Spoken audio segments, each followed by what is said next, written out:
was, you be the judge.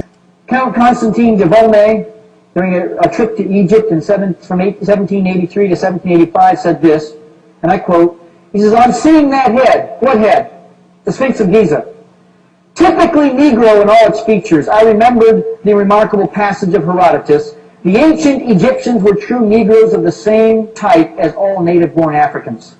Just to think that this race of black men today are slaves and the object of scorn, the very race to which we owe our arts, sciences, and even the use of speech." I want to ask this question. What would motivate him to say this phrase, typically Negro in all its features? Could it be perhaps this? This was an artist's conception, Vivant Denon, who accompanied Napoleon's army, 1798. This is his artist's conception of the Sphinx of Giza. Before what happened? Before the lips and the nose were shot off by Napoleon's troops. That is verifiable because Denon was an eyewitness to those lips and the lips and nose being shot off by the soldiers. On seeing that head, what head? The Sphinx of Giza. Typically Negro in all its features, I remembered the remarkable passage of Herodotus, the ancient Egyptians were true Negroes of the same type as all native-born Africans. Just to think that this race of black men today are slaves and the object of scorn, the very race to which we owe our arts, sciences, and even the use of speech. Now, I want to ask this question.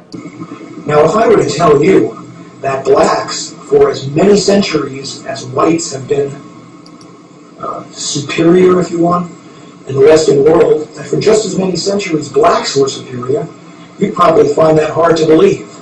And you'd wonder how such a fact could be hidden. And the answer is, again, collusion. The whites wouldn't want to admit such a thing, because whites like to feel superior and like to think that their superiority is somehow permanent. Another example is of Miriam. In Numbers chapter 12 and verse 10, it says God turned her into a leopard and she was white as snow. So if he turned her white, then she obviously had to be black to begin with. In Amos 9 and verse 7, God is speaking to the children of Israel and he says, "Are you not as the Ethiopians unto me?" Now some versions are going to say Cushite, which if you don't look that up, it's not really going to mean much to you. But if you look up the word Cushite, it's going to say Ethiopian. Now we all know Ethiopians are very, very dark-skinned people. And God was comparing his people, the children of Israel, to them. A couple of other scriptures are Lamentations 5 and verse 10 and Job 30:30. Those also refer to the skin color of the Israelites as being black. You have a new King James Version, it's going to take the word black out. You need to go into an older King James Version, and it will have the proper words in there. Now you have to ask yourself, first of all, why do we need a new version of the Bible? What was wrong with the old one? And second of all, why would they take the word black out? What are they trying to hide? See the rich heritage that they really have, and what a blessing to be one of God's chosen people. I mean, honestly, I'd give my left foot to be one of God's chosen people. The Greeks knew Egypt well and firmly believed that the original Egyptians were black people who had come from the south to settle the land of the Nile. Those origins, in the light of modern science, were above all African.